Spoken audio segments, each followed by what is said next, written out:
Hello, everyone. Welcome to Book Talk with Kara. And today I am excited to introduce you to my writing friend, Sami Abrams. And you're going to enjoy getting to meet her. Today, as we're talking, it's release day for her book with Lynette Eason, Impending Strike. And she also writes love-inspired suspense. So get ready. We're going to talk all the suspensey details. But Sami, would you like to introduce yourself? Hi, I'm Sami Abrams, and I am fairly new at this gig. And I have my Impending Strike is out today, and Lynette Eason was my mentor, and we wrote it in Lynette's story world. I also write love-inspired suspense. I am a Midwest Kansas girl at heart, and I live in California, so that's a fun one. So that's pretty much me. What you see is what you get kind of girl. That's awesome. And you're a kindergarten teacher by day. So how did you make this transition into writing suspense? Well, I haven't always taught kindergarten. I have actually taught now officially with long-term studying and contracts every grade level from preschool to seniors. And so I am now in kindergarten. And when I started this whole hot mess of writing, I didn't intend to write. I was doing a bucket list item, and I got to thinking, oh, might as well go see if I can just make it as good as I can. And through the whole process, yeah, here I am. That's so fun. Well, and the fact that you've taught every grade, I'm just kind of still sitting here going, what? That's a lot. What's your favorite grade? I really do like kindergarten. I also liked my high schoolers. They were fun, but they took a lot of energy. And so the kindergartners take energy, but, it's just not quite the same. You can sit and you can play with them and they're still learning, and they're just, the growth from the start of the year to the end of the year is just amazing. So I like where I'm at right now. That's awesome. And it's always so much fun when you kind of find a sweet spot where you can find the things that you enjoy about each one, but then you also find that, that place where you're like, this is just fun. And being able to play as part of work has got to be great. So tell us about suspense. Why suspense? Out of all of the genres that are out there that you could write, why did you go, this is where I want to spend my creating story world, character building part of my life? Well, I am very much a Criminal Minds, CSI, NCIS type girl. And I didn't start reading until I was in my 30s. I mean, really reading. And even in college, professor aside here, I would get books that I'm supposed to read, and I'm like, not a clue. If there was a movie, I'd watch it and try to weasel my way through it because I didn't read. I didn't like to read. Part of it was attention span. I have the attention span of a gnat. And so when I started reading, somebody introduced me to Christian romantic suspense. And I started with Terry Blackstock and added Dee Henderson and added Lynette. And then it grew from there. And it took me a while to get into that fast reading a lot. It was still like, it took me a month or two to read one book. And then I finally got into this whole, anything I could get my hands on in the suspense world. I don't venture out much from suspense. I venture into romance sometimes, but it has to be a decent romance. And I know there's a lot of great authors out there who write romance and historicals, but to keep my attention, it has to be fast-paced, suspenseful. And so that's what I read. And that's just where I decided to write because, I'm just that whole evil villain type. I can't wait to see what he's doing or she. I love that. You look so sweet and innocent, and you're like, give me the villains and let's, have fun with all of this. So you mentioned that Lynette is one of your favorite authors when you're reading. So what was it like to be picked to work with her on this Elite Guardian series? Because she's delightful. She is just one of the best people that I know. She is awesome. as a writer and as a person. I actually knew her through conferences and stuff before. And so and the auditions are blind, so they don't really know who it is until the very, very end. And when she called me, it was like, yes, I finally get to write with Lynette. And I love her story worlds, and the idea of taking another author's story world and writing a story in it. I used to love to do that with TV shows and movies. If I could just take and write another episode of my own or fix this one, and so the idea of writing within her story world was awesome. She is amazing. She was my mentor through this. And I would call her up and say, Lynette, you know how we planned this? That's not going to work. And so we'd sit there and brainstorm about how how I was going to fix it and where I was going to go with it. So it was just nice to have somebody there to support and bounce ideas off of. And sometimes I will say, sometimes she had an idea and I had an idea and they didn't match. And I was like, how are we going to do this? And we'd end up figuring out how to make it work together. Very rarely did that happen. But, occasionally it's like, I don't think so. And I'm like, well, I don't think. And then we'd find a way to fix it and go from there. So we were both happy. It's easy to work with. And she's always, it's like, this is your story. These are your characters.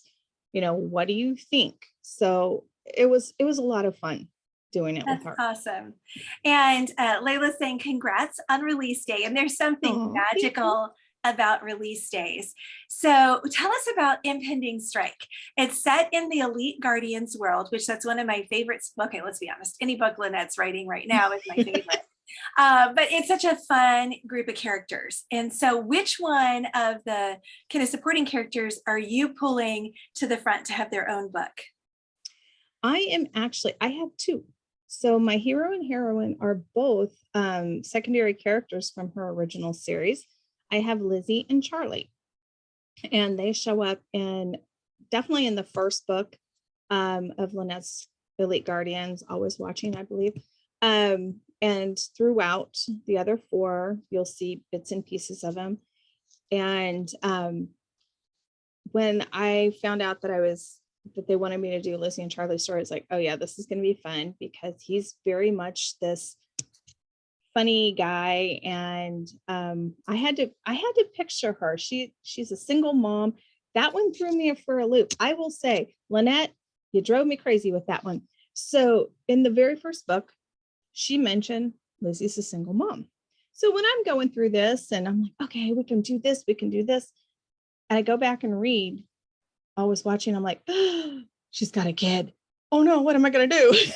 So I had to think through about the ages and how I was going to pull her daughter in and things like that.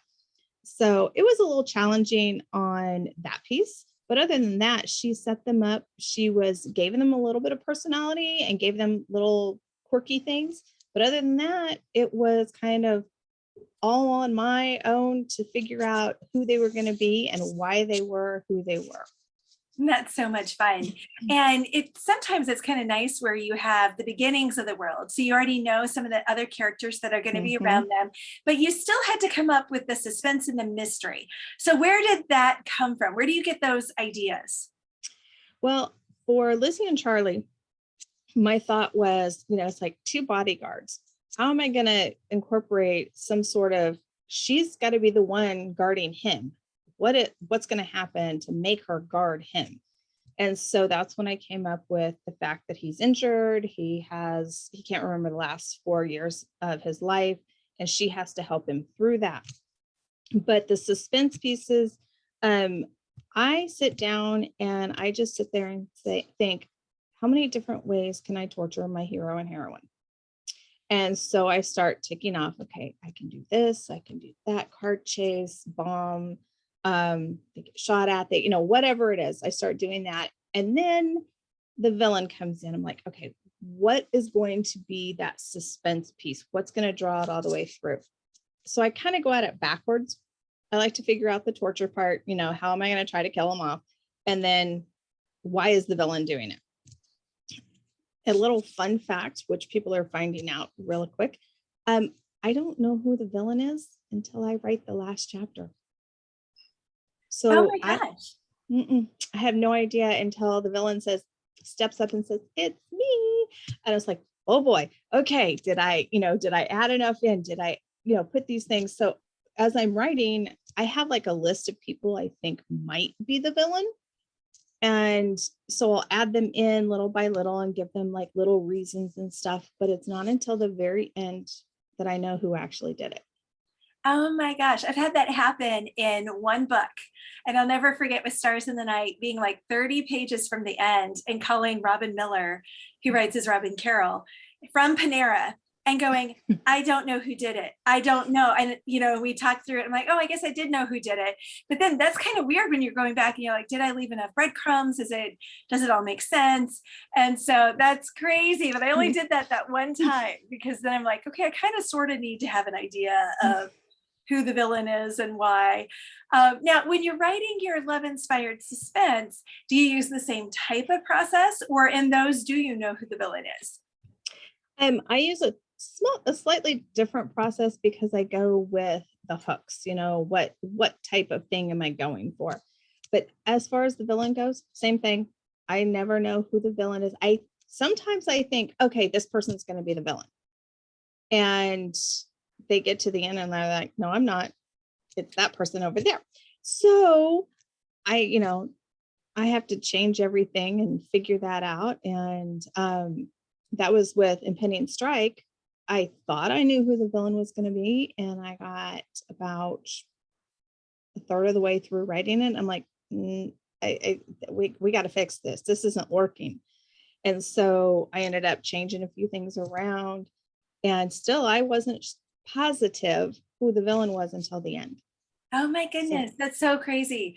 Now, a question that we just got is, what are your top 3 writing references? This is a fun question. So what are the ones you go to consistently? Oh, what a question. I love the emotional thesaurus. And I was just grabbing it because I've been using this a lot the last few weeks as I'm writing. There is another one I think it's called Body Beats. So it has, the different, if you want them to do something, it has the different ways in the body it shows them. Interesting.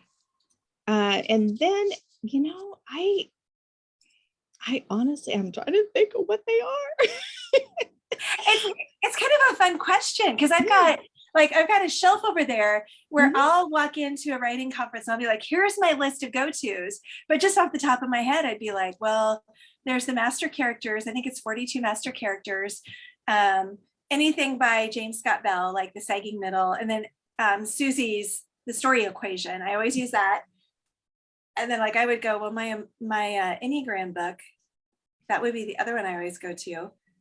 And then I also have one that's kind of unique and interesting. I can't remember the name of it, but it's all about traumatic injuries. So it's like, if it's a gunshot wound, you open it up, find gunshot wound, and it tells you, how long somebody can survive, what are the complications. So that one's kind of fun.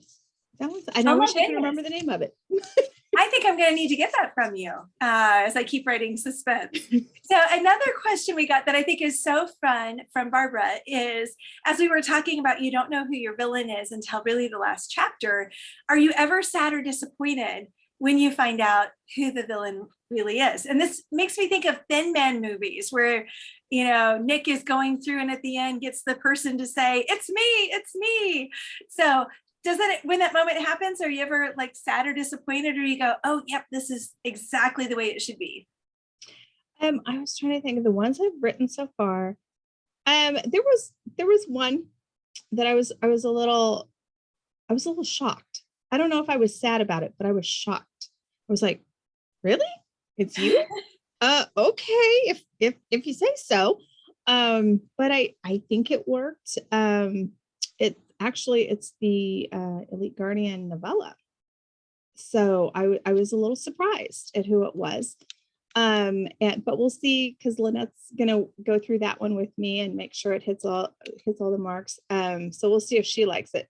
So it may even change, but she usually doesn't make me change that. But Then my novella coming out, that one surprised me. Let's put it that way. That's so interesting because there's, you know, in writing, there's two camps. There's pantsers, there's the plotters. I tend to go back and forth depending on the book and what I know and how tight the deadline is. But when you're a pantser, there really is that kind of discovery of, okay, what's coming next? And a lot of my friends are like, if they know what's going to happen next, they don't finish the book because part of it is that discovery. So when we're talking about, you don't know who the villain is, but do you know some of those other elements? So it's kind of, you plot everything but the villain, or is it like truly just an exploration as you're writing? I am a pantser, and if I could be, I would be a pantser all the way. But with deadlines, I'm not as much of one as I would like to be. I go through and I timeline. So, basically the suspense or the suspense pieces, the danger pieces. It's like, okay, they're going to have, run off the road here. Somebody's going to shoot at them here, and then just kind of plot it or timeline it that way. I don't say plot because it's really not a plot. If I could just sit and write, I would love it. But it's like I've got to have a direction or else I'm never going to finish it by deadline. So my whole process is pantsing. And that's probably one of the reasons I don't know who the villain is because I pants it. My first draft, everybody calls it a rough draft, is my discovery draft because I'm telling myself the story.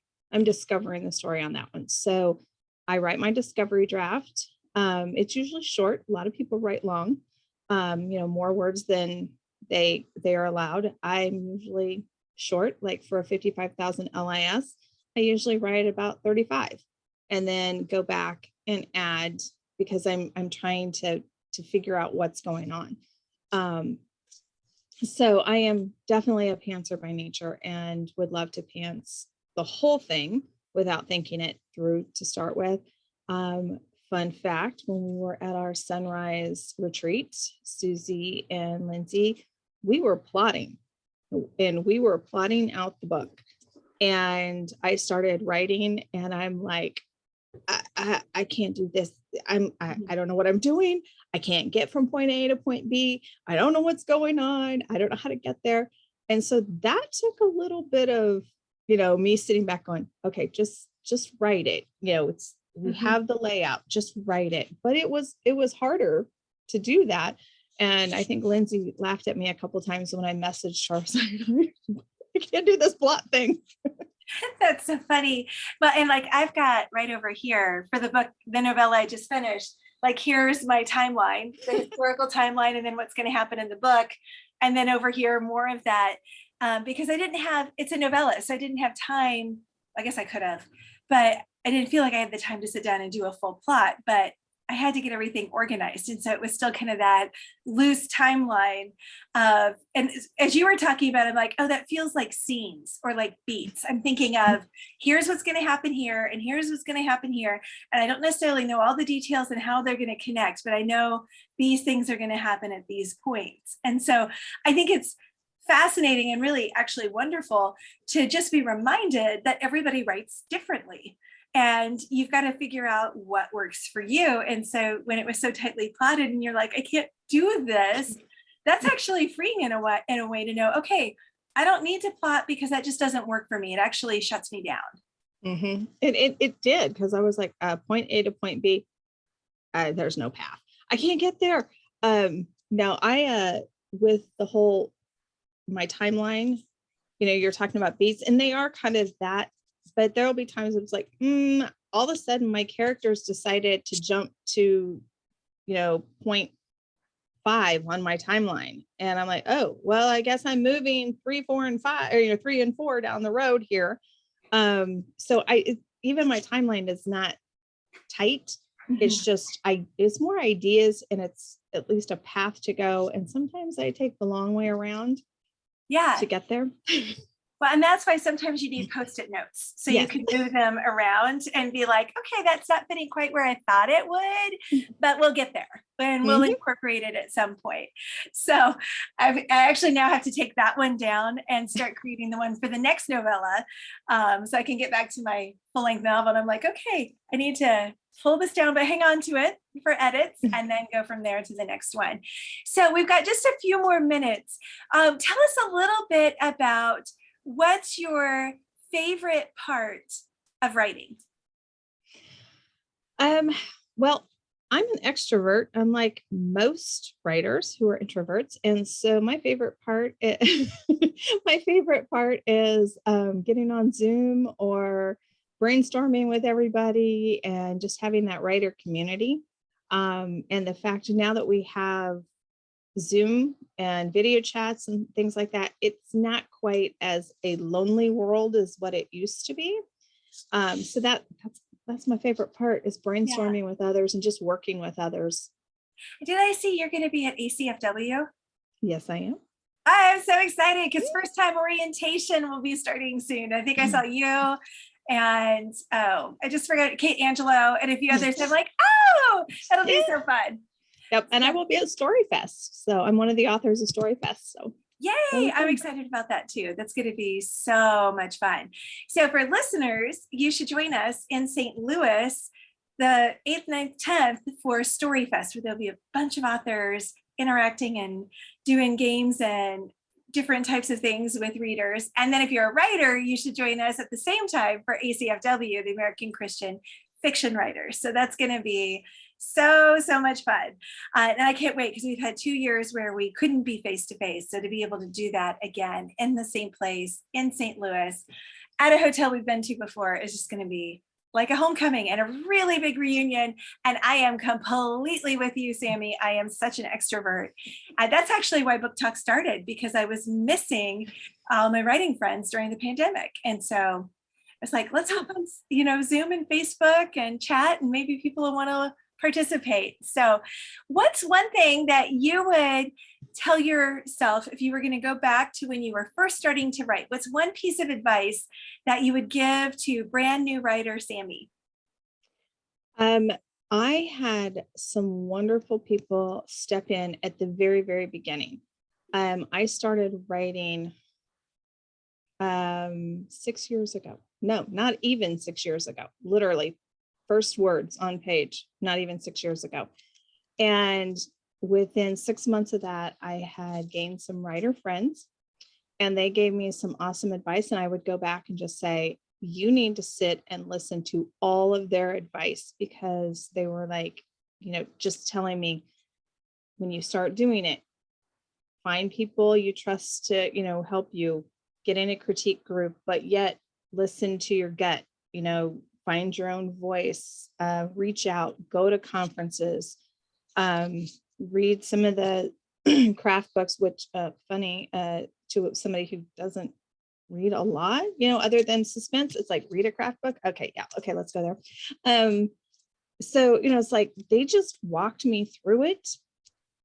They told me to be patient.